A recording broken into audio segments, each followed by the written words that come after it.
we get glucose from the foods we eat. So every time we eat something starchy, like bread, pasta, rice, potatoes, or every time we eat something sweet, so this could be fruit, this could be cookies, this could be cakes, whatever. Every time you eat something starchy or sweet, they break down into glucose in your body.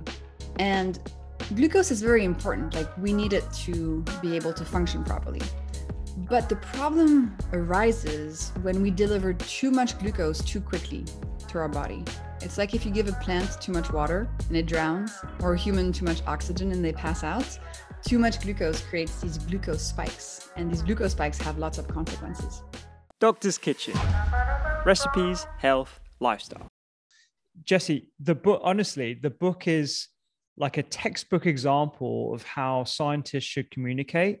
It's so well written.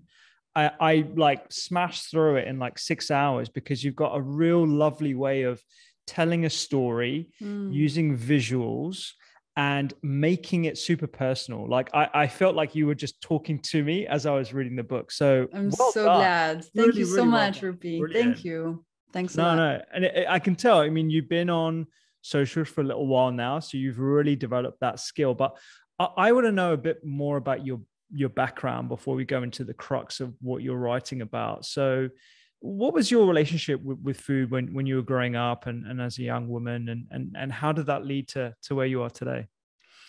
Well, when I was a kid, we didn't know much about food in my family. So I had a Nutella crepe every morning for breakfast. Right. My mom had orange juice, Special K with a bunch of sugar on it every morning. And then what happened is that my mother met my stepdad, and he had a brother called David Servan-Schreiber, who was one of the leading French doctors who started educating people on the importance of food for health. And back then, nobody believed that the food you ate could have any impact on your health. So it was quite groundbreaking, but thanks to him, we discovered this whole world, sugar, processed foods versus whole foods, fiber, omega-3s. It was really a revelation. So as a teenager, I started discovering this world, and I really had an affinity for it. I thought it was very interesting. And then what really cemented my interest in health and the body was this freak accident I had when I was 19. And you mentioned you read my book, and in it, there's an X-ray of the hardware I now have in my spine from that accident. It was really terrible. I mean, physically and mentally, I suffered a lot, but it taught me at that young age that nothing is more important than health. And so I went on this quest, this journey to try to figure out, how do I feel good? Because I felt like absolute crap every single day. Yeah. And over the years, it led me to glucose. And now here I am. I feel great that I share the science with other people so they can feel good too. Yeah, no, absolutely. Tell me about the accident. Obviously, I know about it, but the listeners, what exactly happened to you? So I was on vacation with some friends in Hawaii, and they were like, "Hey, let's go jump off this waterfall." So I was like, "Okay, cool." So I jump off of the waterfall, and instead of landing with my feet first, I kind of land sitting down. So one of my vertebrae exploded under the pressure just by hitting the water. And so I was walking around with this broken spine. So I had to have surgery where they went in, took the broken vertebrae out, fused it with the top and the bottom ones. And I was in a lot of pain for a very long time. But then physically, I actually recovered really well because I was 19, So when you're that age, your body can heal quite quickly. So in a matter of months, I was totally fine physically. But mentally, all the stress from the surgery, from the accident, the unprocessed trauma, I think, led to this really intense mental health condition called well, it has a few names, but depersonalization is the clinical name they gave me for the condition, which is just like very deep anxiety about existing. Depression, brain fog, dissociation, impossible to be alone because I was so scared of just being. And that's what started me on this journey to try to understand my body. And that's why I went on to study biochemistry in grad school. Then I worked in genetics because I really wanted to figure out, how do I heal? It was my number one priority in life. And so you did biochemistry first, and then you did math. Is that right? Was that part of your Math master's was or? before. So Ah, when I broke my back, I was in my second year of undergrad studying math in London. right. Okay, Yeah. gotcha. And so Yeah. after that, you went to work at a very famous genomics company. Yes. What was that experience like? 23andMe. Oh, it Yeah. was incredible. So I wanted to work in the field of genetics because I thought if I can understand my DNA, then I can understand my body and I can figure out how to feel good. Mm, The experience was amazing. I mean, the best company, the best people. I had the best job. It was really one of the happiest times of my life, but it did not help me figure out how to feel good because while your genetics are interesting, they can't tell you what you need to do to wake up in the morning feeling good. mm. And that was a difficult realization I had while I was there. Yeah. And one of the things that you got experience of was the continuous glucose monitor. That was one of you put yourself up for being one of the guinea pigs.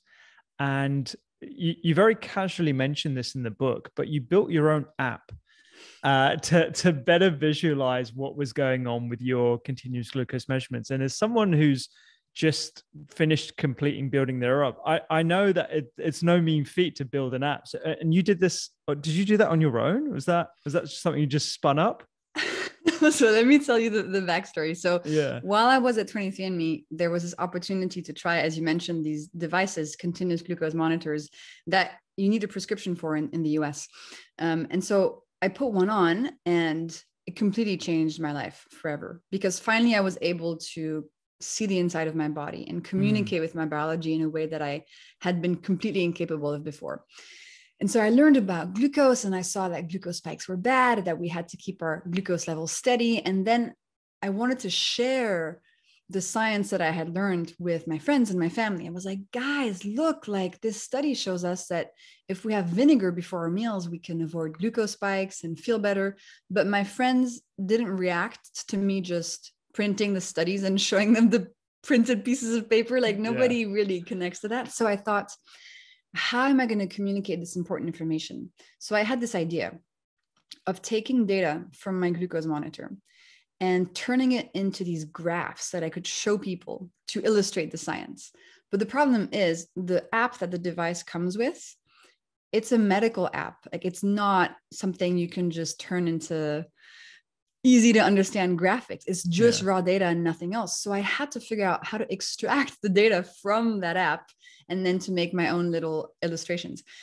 So yeah, I built a piece of software that did it. I took lots of different pieces from the internet. So the concept was I had to take a screenshot of my daily glucose curve on the app that the device came with. Uh-huh. And then I would put this image through a digitizer online that would like Uh-huh. extract the data points. And then I wrote this software in this program called R, which I had learned when I was in grad school. Right. And this program then took the data and made these graphs. And the evolution of that is what you see on my Instagram today. And so Yeah. then I worked with some engineers to like make it into a proper app. But at the beginning, it was running just on my laptop for, a year. Yeah. It was just importing my data and running it really startup mode, really like Silicon Valley vibes Yeah. from my living room. So yeah, I did do that.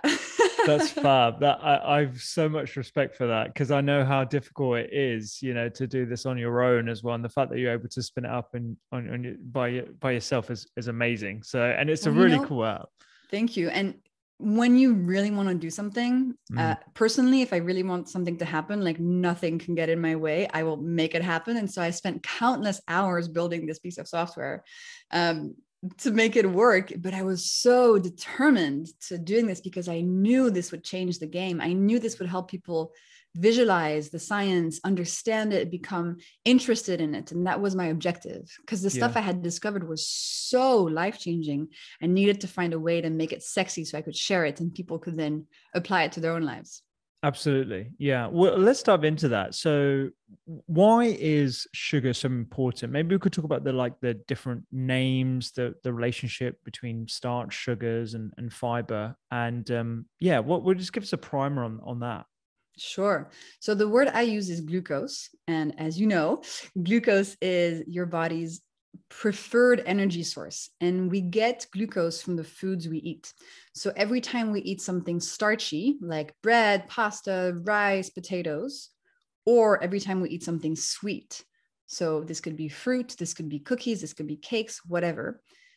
Every time you eat something starchy or sweet, they break down into glucose in your body. Special mention for the sweet foods also break down to fructose. That's a separate issue. But if you eat something sweet or starchy, glucose is going to land in your bloodstream. And glucose is very important. Like, we need it to be able to function properly. But the problem arises when we deliver too much glucose too quickly to our body. It's like if you give a plant too much water and it drowns, or a human too much oxygen and they pass out. Too much glucose creates these glucose spikes, and these glucose spikes have lots of consequences.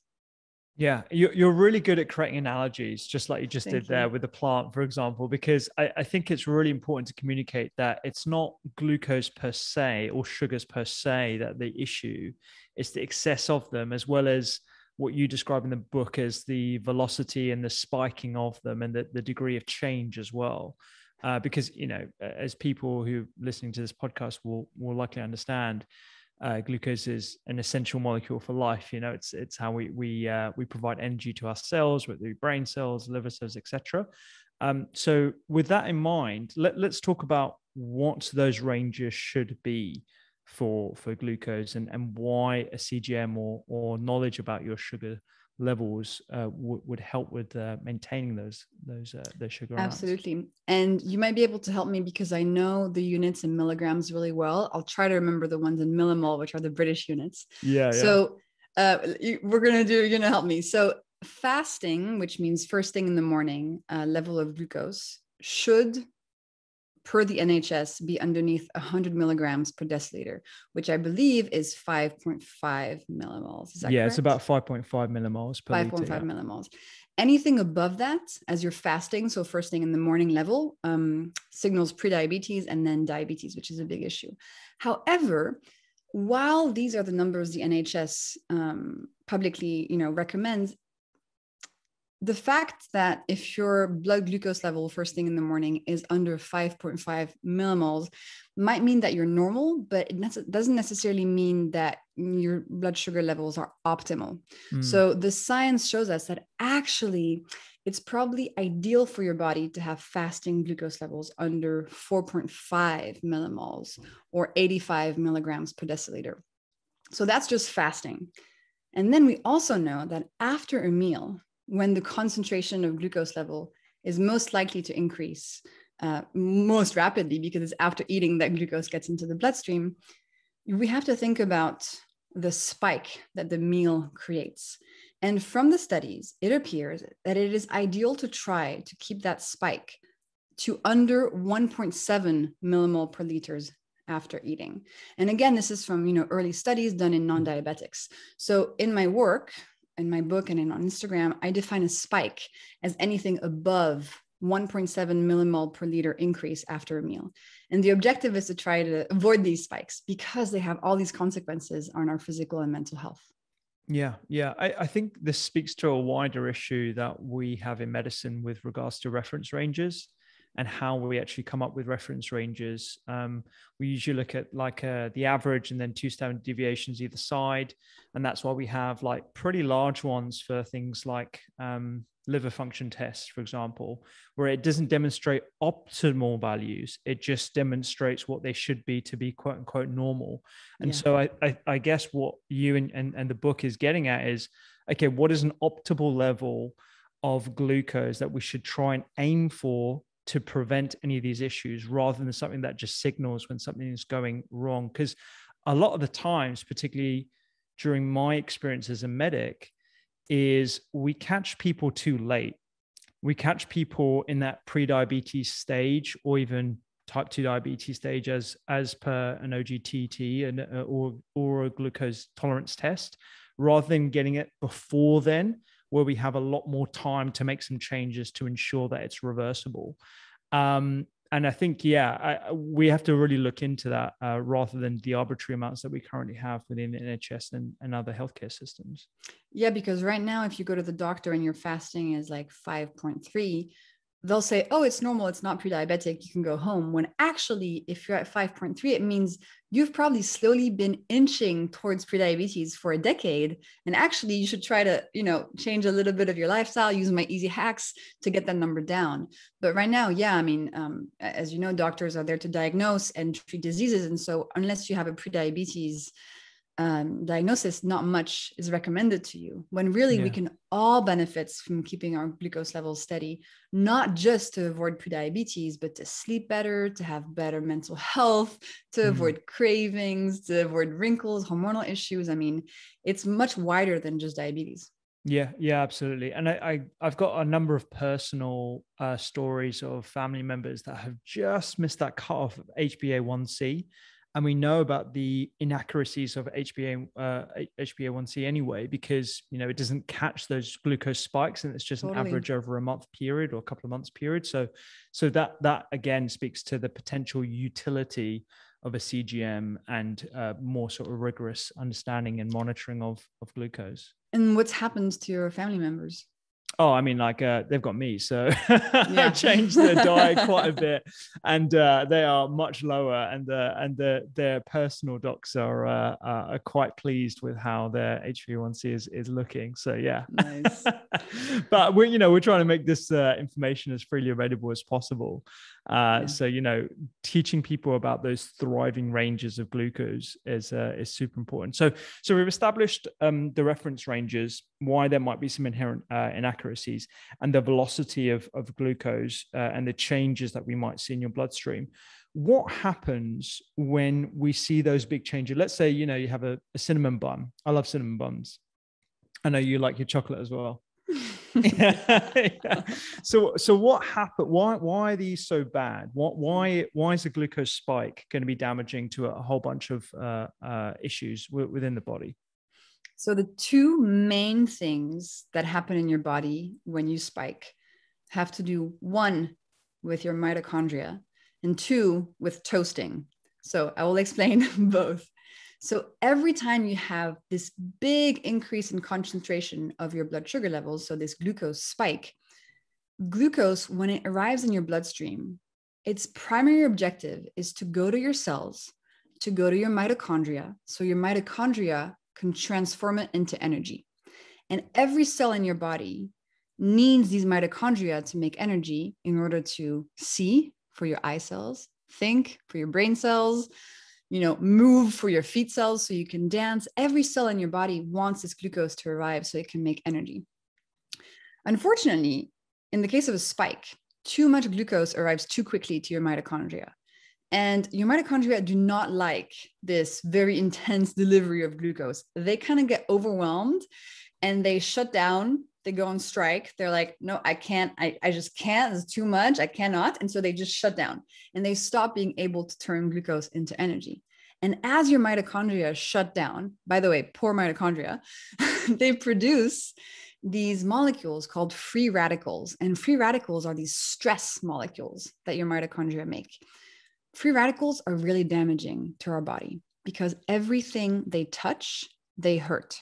So if a free radical bumps into your DNA, it can cause a mutation in your DNA that might lead to cancer. If a free radical bumps into the membrane of one of your cells, it will cut that membrane open and your cell will get damaged.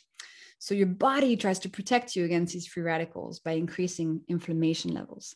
So that's one of the things that happen. Mitochondria get overwhelmed. That leads to free radical production, oxidative stress, and inflammation. First bad thing. Second bad thing has to do with toasting. So this was news to me when I learned about it. From the moment we're born, we're slowly cooking.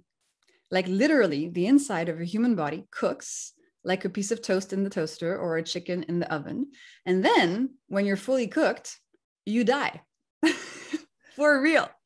And this cooking process is called glycation. And literally your insides brown from the moment you're born until you die. With every glucose spike, you cook a little bit faster because glucose, when it's running around in your body, when it bumps into another molecule, it glycates it, it cooks it essentially. So with every glucose spike, you're aging faster. And this shows on your face, you get wrinkles quicker, and it also damages your organs, and eventually they shut down and you die. So your body knows these two terrible things are happening. Your mitochondria are suffering and you're cooking too fast. Yeah. So it tries to protect you against this glucose, this excess glucose that is causing these issues. And to protect you, it sends out insulin, the hormone from your pancreas. And insulin takes glucose, as much glucose as it can, and it ushers it away into these storage units. So your muscles, your liver, and your fat cells. And that's one of the ways that we gain weight. And over time, when this happens a lot, your body has to produce more and more insulin to try to prevent too much glucose from floating around. And this then leads to prediabetes and diabetes. So those are the main mechanisms that happen. It's not so rosy.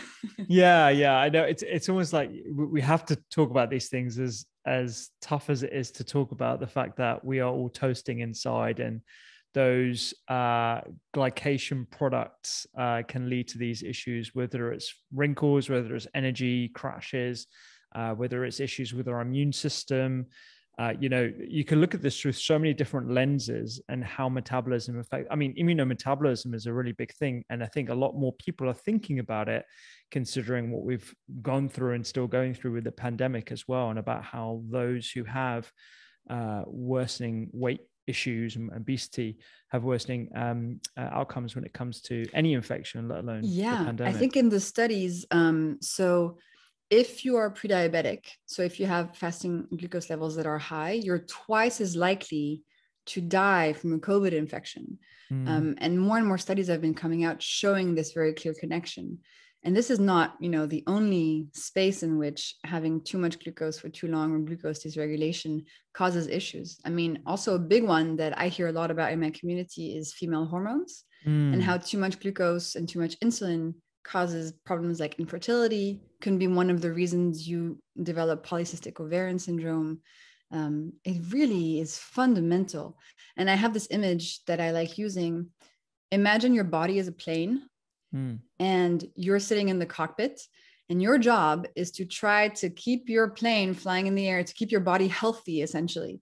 But the problem is you have no idea how the plane works. Like, I used to have no idea how my body worked, yet I was the pilot trying to make myself feel good, trying to keep myself healthy.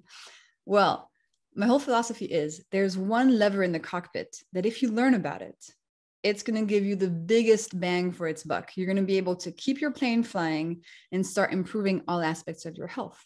And that lever is understanding your glucose levels and avoiding these glucose spikes. And so many things fall into place when we do. Yeah, absolutely. And I love the way you describe insulin. Even though it's responsible as an anabolic hormone for putting on weight, we should be thankful for it, because it is protecting us against the issues of excess glucose in our bloodstream, causing glycation and inflammation and oxidative stress. So I think having that sort of knowledge and that thankful attitude to what's normal in our body is really important to recognize. Yeah, because actually, genetically, if you're not able to put on weight, to put on fat, your glucose levels are going to be higher much quicker, and you're going to be more likely to develop diabetes faster than somebody who can put on a lot of fat. So when we gain weight, we have to actually thank our body for creating this fat to protect us against the development of diabetes too quickly. It's a whole mental shift, but I think it's really important to do. We have to thank our body. Our body is just trying to keep us alive, guys. Like, it's working for us, but we just don't understand its language. So we tend to blame it, or to blame ourselves, or to be confused, or to antagonize it. But actually, everything your body does is to try to help you. Yeah, absolutely. And using that analogy that you just used of the lever that gives us most bang for our buck, you've included a couple of studies in the book about glucose flattening diets as the most effective way to reduce or to reverse type 2 diabetes and prevent type 2 diabetes. I wonder if we could speak about that slightly. Yeah, absolutely. So for a long time, and I'm going to speak about American studies because those are the ones that have been the biggest. So for a long time, the American Diabetes Association did not recommend essentially a low glucose spiking diet, or low carb diet, if you will, to prevent diabetes. We used to think it was just a matter of reducing calories or focusing on fat reduction. And while those can also work, so for example, a lot of really cool studies have been shown on the benefits of fasting for reversing type 2 diabetes.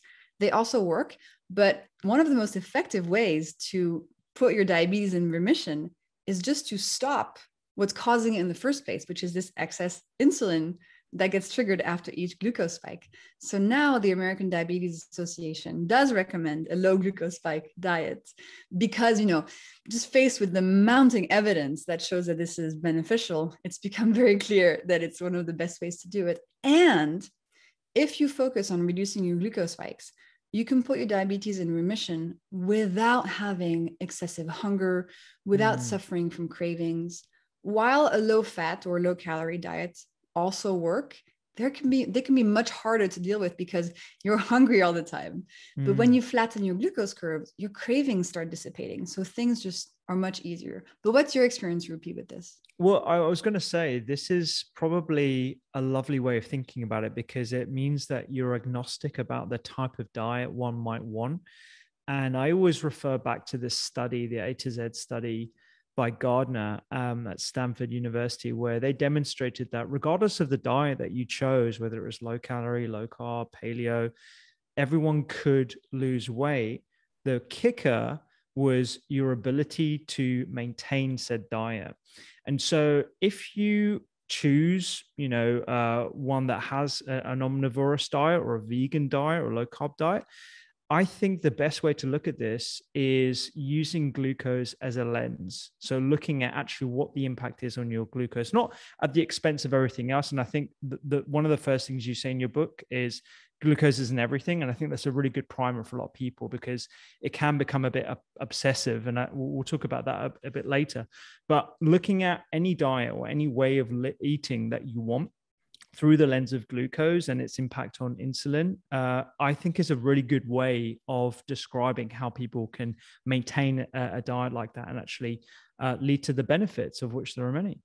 Absolutely. And the hacks I share, they can be applied to anybody's dietary preferences. So whether you're vegan or you're keto or you're whatever, the hacks like eating your food in the right order, having a savory breakfast, putting clothes on your carbs, these apply to everyone. What I talk about is not, another type of diet. These are just fundamental principles regarding how to eat to keep your body in an optimal space. So that's really important to me to point out. This applies to everyone.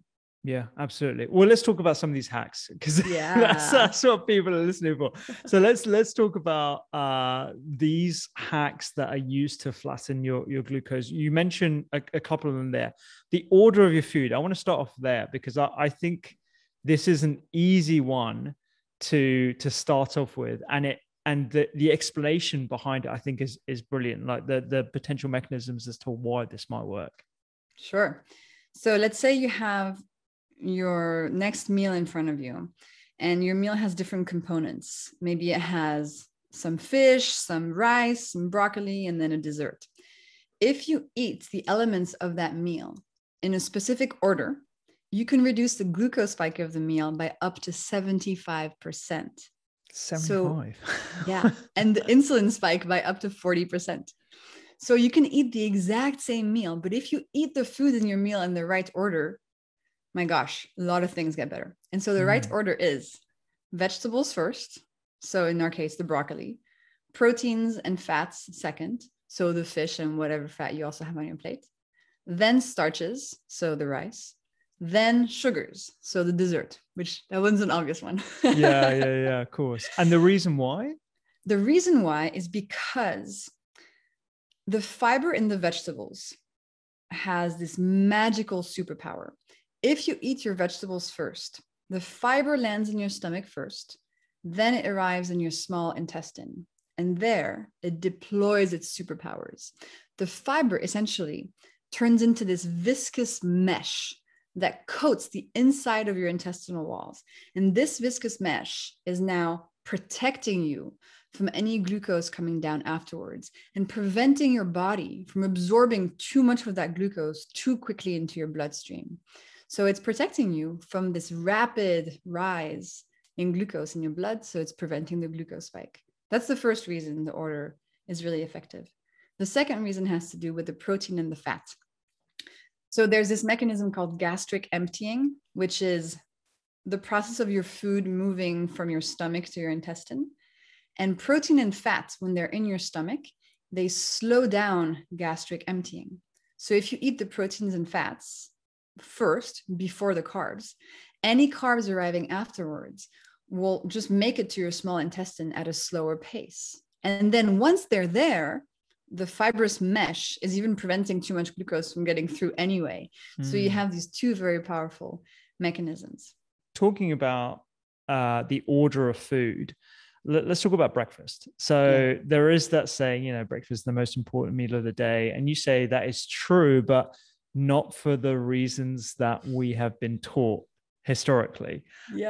So tell us about glucose. Tell us about glucose and breakfast and why this is so important. Totally. So this is coming from someone, I will repeat it, who used to have a Nutella crepe or two every morning when I was a kid until, I was 15 years old or something. And I would then go to school. And then by 10:30, I was famished. Like my stomach would hurt from the hunger I felt. And I just thought that was normal. I just thought this is what normal feels like. It's normal to have this pain all morning and to be this starving. It turns out that actually your breakfast and the glucose spike it creates or does not create in your body first thing in the morning has a humongous impact on your hunger levels and your cravings for the rest of the day. So in the scientific studies, they gave people two different breakfasts. Both had the exact same number of calories. So it's not about calories. One created a big glucose spike. The other one did not. In the group that had a big glucose spike for breakfast, they became hungry again after 2 hours, just like it would happen to me. In the group that did not have a glucose spike, they were hungry at like 2 p.m., 3 p.m. They didn't even have this crazy craving for food until mid-afternoon. Yeah. And so actually, the scientists discovered that the shape of your breakfast glucose spike really impacts how you're going to feel, how hungry you're going to get because of its effect on your insulin levels, on the craving center in your brain, and on your hunger hormones. So big hack, number one hack, eat a savory breakfast, because that's the simplest way to get yourself somewhere where your breakfast will not create a glucose spike. So center your breakfast around protein, fat, fiber. Then you can add a bit of starch and sugar for taste. But in the sugar realm, only have whole fruit if you want something sweet in the morning.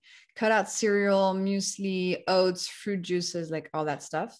But you can have those as dessert after your lunch or your dinner if you really want to. So I'm not about like cutting things out really, just I'm about rearranging and reorganizing when and how you eat your food. So you still get the same pleasure, but you're not harming your body in the process. Yeah, I really do appreciate that philosophy. Actually, it's not about restricting or saying you can't have something or other. It's just about the order or the order as being one of the hacks. And actually, from my own clinical practice of discussing this with patients, particularly those who will have, certain cereal brands in the morning, they're hungry by 11 and they're asking me for snack options and that kind of stuff. I'm like, well, we need to really look at the glucose content of your meal at the start of the day, because that will send you on a roller coaster that will dictate your hunger levels, your fatigue levels, what you're craving in the afternoon in terms of a coffee for more energy and that kind of stuff. So it's a really important hack. And I'm a big fan of having a savory breakfast. In fact, I have my leftovers from dinner. But you have that as well. Okay, oh great. My God, great. We're on the same team. I have like fish for breakfast now, or broccoli, like anything. It's really nice. Yeah. And I want to say something about these cravings and how your patients are then asking you, how do I like suppress these cravings, or how do I cater to them? And actually what's really happening is that these cravings are just a symptom of the dysregulated glucose levels. And so it's important to zoom out, and as you do really well, to ask, why are they there in the first place? It's like, if you have a bunch of pimples on your face, sure, you can buy makeup and take medication to get the pimples to go away, or do a bunch of stuff to cover it up or try to placate the situation. But actually, if you zoom out, it's like, this is just a symptom of this underlying thing happening in my body, very often just too many glucose spikes. And all these symptoms, the cravings, the acne, the poor energy, the poor sleep, I like to think of them as your body trying to speak to you. That's your body trying to be like, hey, Rupi, like there's some stuff going on in here. Can you please like try to get these glucose spikes under control? And your body tries to speak to you. But often we don't know how to listen, and we suppress the symptoms, or we medicate them, or we feel guilty about them, when actually we just need to listen. Yeah, definitely. And I think, having more data on what's going on inside, combined with intentional listening, i.e. being more intuitive about what your body's saying to you, I think is a really good way of ensuring that we start and maintain habits that we can, that will put us in good stead. And I think, that's why I'm a really big fan of really listening to what's going on in your body, and actually having monitors like that, because it can give you a lot of insight into that. I did have a question about this particular chapter. What is it Brigadeiro? Yeah. What is that Brigadeiro? Oh my God, it's the most delicious thing in the whole world. So I think it's a chapter in which I explain all the delicious chocolatey stuff I like to eat. Yeah. And so Brigadeiro, my step grandmother is Brazilian, and it's a Brazilian dessert. And so the way it's made, so you get condensed milk and butter, and you heat it up in a pan. Right. And then you add a bunch of powdered chocolate that also has sugar in it. Okay. So you make this sort of caramel chocolate thing, and then you let it cool down, and you can either eat it with a spoon, or you can turn it into little balls and put chocolate sprinkles around them, or powdered sugar. Wow. It is so good, Rupi. It's so good. And in the book, I explained that, of course, I eat this stuff because it's delicious, but I don't eat it on an empty stomach.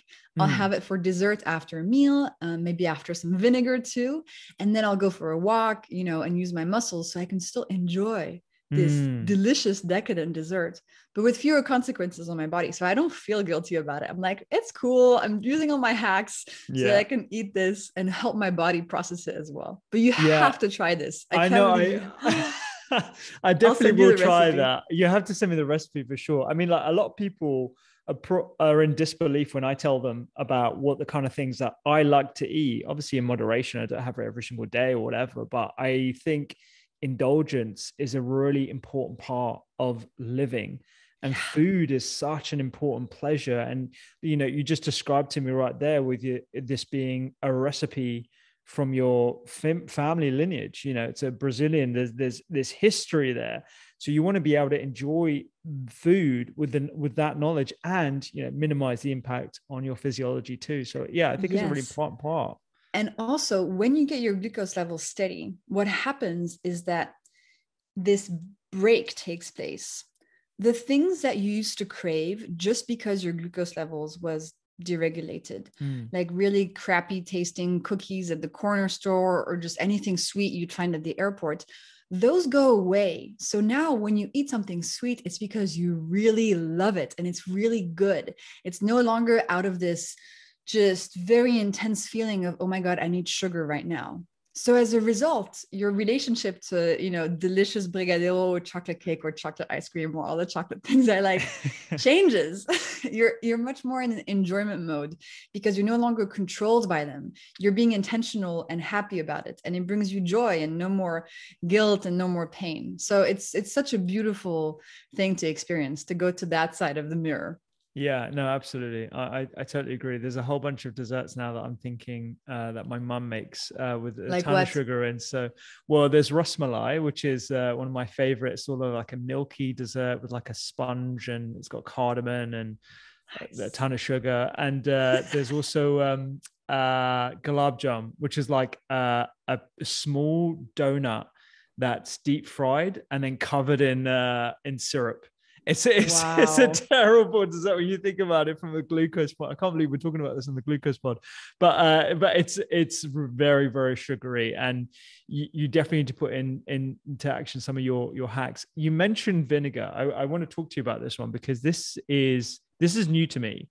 Tell us about why vinegar before a sugary dessert or a meal can flatten glucose levels, and that's been shown in studies as well. It's because vinegar contains this magical molecule called acetic acid. And acetic acid communicates with your muscles, and it goes to your muscles and it tells them, hey, Rupee's muscles, you need to soak up way more glucose than usual. You're really hungry for glucose. And the acetic acid essentially tells your muscles to do just that. If they feel any glucose coming into the bloodstream, they now are going to soak it up and store it as glycogen at a much higher rate than they normally would. So what happens is that you eat your sugary thing or you eat that meal, but if you have a tablespoon of vinegar in a tall glass of water before that meal, or you can even just add vinegar to the meal, for example, you have a much smaller glucose spike, but it's reduced by up to 30% without changing anything that you're eating. Just by adding something to the situation, you reduce the spike. So flattening your glucose levels is not about cutting things out or reducing what you eat. More often than not, it's about adding things to your diet, which makes it fun. But it's really incredible, the power of vinegar. And, you know, there are many clinical trials, double-blind, placebo-controlled clinical trials on vinegar that show the impact on remission of type 2 diabetes, on polycystic ovarian syndrome symptoms.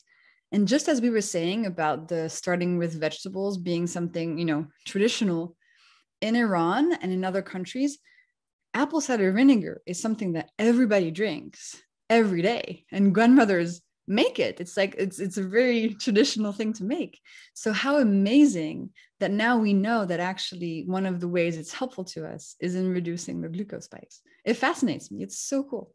Yeah, no, that is really cool. And I'm just trying to think of other cuisines that might have that sort of vinegary element at the start of the meal. And what I've traditionally thought it was because it enhances sort of your digestive enzymes, and it starts that whole process, which kind of makes sense, you know, like you're going to break down the molecules, you're going to activate your muscles, take on the glucose and convert it into glycogen. And so that makes a lot of sense. And I'm just trying to think of like other examples of diets that might do this. And have you heard of Roshuku, the Japanese sort of order? I believe they have ferments at the start of the meal. Would that be the same thing, or is that slightly different? That's different. So there's no acetic acid specifically in fermented foods, although vinegar is a fermented food. But, you know, eating fermented foods are really good for lots of other reasons, notably your microbiome. Tim Spector talks about this a lot, the lead scientist on this team at King's College, which is where I studied, study glucose levels. And they have a bunch of cool papers on this. Yeah. Yeah, no, definitely. Yeah, he's been on the pod a couple of months ago, and he's actually got me as a guinea pig for Zoe at the moment. I'm actually wearing the CGM glucose monitor. I'm doing another one at the moment as well. It's the Dexcom, just to see what the difference is, and I'm calibrating it as well to make sure that it's accurate. And I think what I'm seeing is like the great trends, particularly for the next thing I was going to ask you about, which is postprandial exercise. So after eating, if I go for a walk, my glucose level is steady regardless of whatever I've eaten. It's pretty amazing to see that, actually. And I'm using a standing desk at the moment, but if I eat something in the afternoon that has like some rice, or, you know, I haven't done any of your order hacks, I certainly haven't had any vinegar or anything like that, I can see that rise. You know, I see that bump in the middle of the day. Tell us about the postprandial exercise. I think this is super interesting. It's something that everyone could do. Well, your muscles, every time they contract, they need energy to do it. And the first place they look for this energy is in glucose in your bloodstream. And so this is information that can really help us understand why it's useful, because after you eat a meal, you have two options. You either sit in your couch, the glucose from the meal makes it through your digestive system, then into your bloodstream, and big glucose spike. Then your body, with the help of insulin, brings that glucose back down. Or if after you eat, within an hour after the end of your meal, if you start using your muscles, so you can go for a walk, You can dance to your favorite song. You can do the dishes. You can fold your laundry. You can play with your kids. You can go do a really intense workout at the gym, whatever. Your muscles, as they contract, will be soaking in the glucose from your bloodstream to be used for energy. And as a result, the spike is just naturally smaller. And what's really cool is that when you're exercising, your muscles do not need insulin to uptake glucose. So moving your body, using your muscles after eating reduces the glucose and the insulin spike. Super powerful, especially powerful if you're somebody who suffers from being sleepy after your meals, which is often a side effect of the glucose crashing back down. It's really helped me completely get rid of that. So I'm no longer sleepy after my meals because I get up and I move for 10 minutes and then I feel great and energized and I don't have that slump and I don't have the cravings a couple hours after eating. Yeah. So that's another one of the hacks in Glucose Revolution. And it's easy stuff and it really is life-changing. Yeah, no, that's almost like the holy grail, isn't it? It's stable glucose with stable insulin levels as well. That's like the ultimate hack that we all need to sort of try and get into the habit of doing, right? Because the insulin, because you know, one of the ways to keep your glucose levels down or steady is to inject a bunch of insulin, because the more insulin there is, the more your glucose will be put away into the storage units in your body. But the issue is, you know, doing that doesn't actually solve the problem. And over time, all this insulin leads to insulin resistance, which is the precursor to type 2 diabetes. So it's really important to think about hacks that lower your glucose levels while also lowering your insulin. And vinegar does this. Eating your food in the right order does this. Moving after you eat does this. And all the other hacks in my book also do this. yeah, absolutely. And I think it's important to note that this isn't just for people who are at risk of type 2 diabetes or might have a metabolic inflexibility issue like PCOS, or, you know, this is for everyone, including type 1 diabetics, actually, obviously with the advice of a health professional and a nutritionist if you have one, because you need to be monitoring your insulin requirements. But reducing one's insulin requirements is a massive win. And I don't think we fully appreciate the ability to do this with some simple lifestyle hacks that you've just described here on the pod, and you also do in the book as well. Absolutely. And, you know, for a long time, we thought that only people who had diabetes, so type 1 or type 2, had to worry about their glucose levels. But now we know, Rupi, that 90% of people without diabetes experience glucose spikes every day without knowing it, but while being very familiar with the consequences, the cravings and the fatigue and the needing to eat every 90 minutes, the poor sleep, the hormonal issues, the weight gain, the acne, the everything. So this is really a revolution in our understanding of health and of the importance of glucose. And that's who the book is for. The book is for anybody who doesn't wake up in the morning feeling amazing. It's for everybody, because keeping your glucose levels steady helps you in so many ways, physical and mental, everybody. Yeah, absolutely. And I think, you know, there's been some criticism of CGM for non-diabetics in the past over the last couple of years, you know, some doctors on Twitter. And my response to that is, even though when I work in the NHS, we don't have access to these monitors for those who do not have type 2 diabetes, and it is kind of hard to get them even for those people as well. It's what you just described there. It's the understanding of why you're having these reactive hypoglycemic episodes that lead to a roller coaster of your emotions and how you're feeling in terms of your energy levels, that can also have impacts on you craving. And then in the context of an obesogenic environment, you're then grabbing whatever is in front of you, which unfortunately in our environment is a lot of sugary snacks, a lot of high salt snacks, a lot of things that are going to rapidly change your glucose levels, right? Yes, absolutely. And, you know, for those who don't have access to or can't afford glucose monitors because they're still quite expensive, or in the US need a prescription to get them, you know, it's not like you can just buy them anywhere.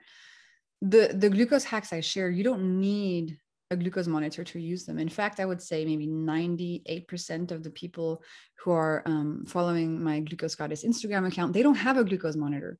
They're just using the hacks and starting to feel better very quickly, physically and mentally, without needing to monitor themselves. But I do think that wearing a glucose monitor is very interesting, very cool, and can help you reconnect with your body in a way. How has your experience been?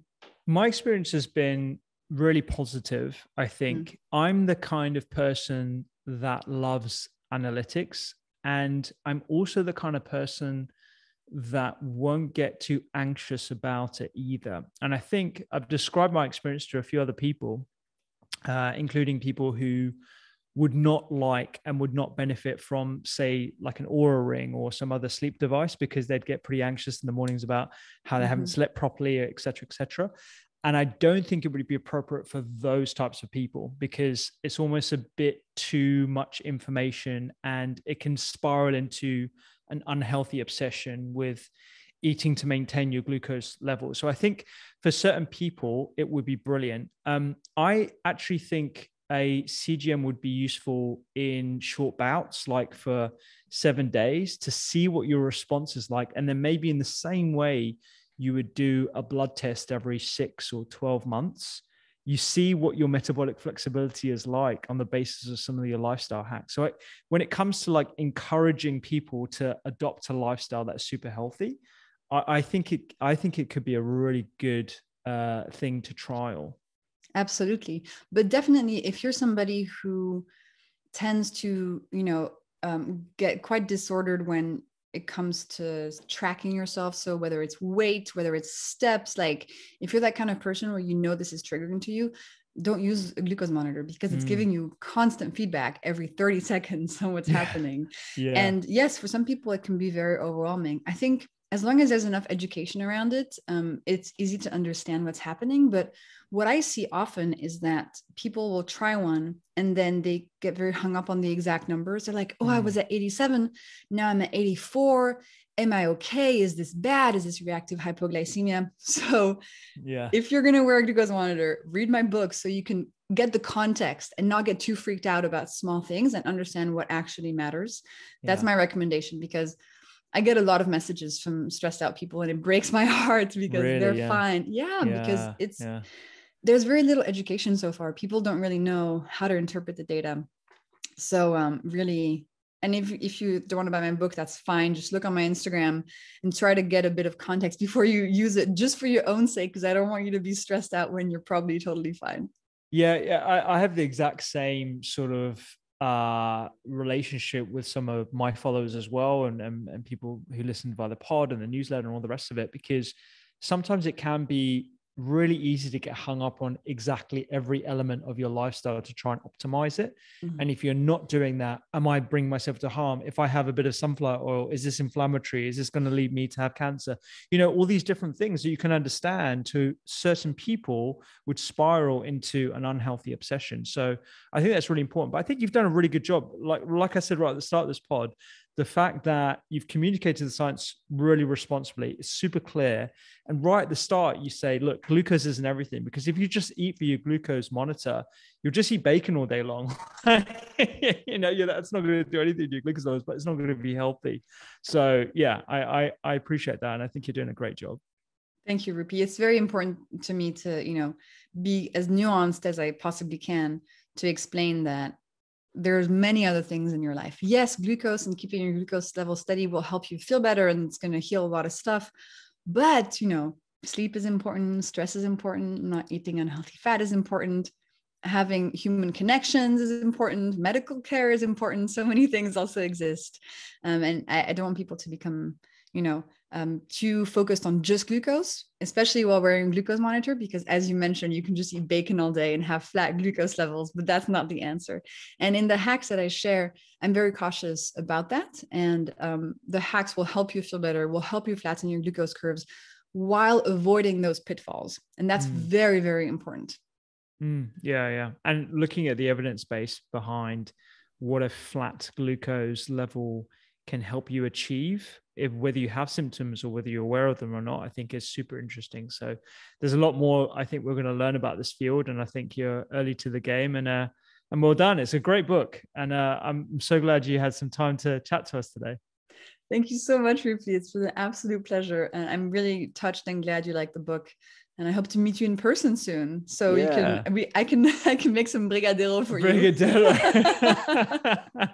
I would love that.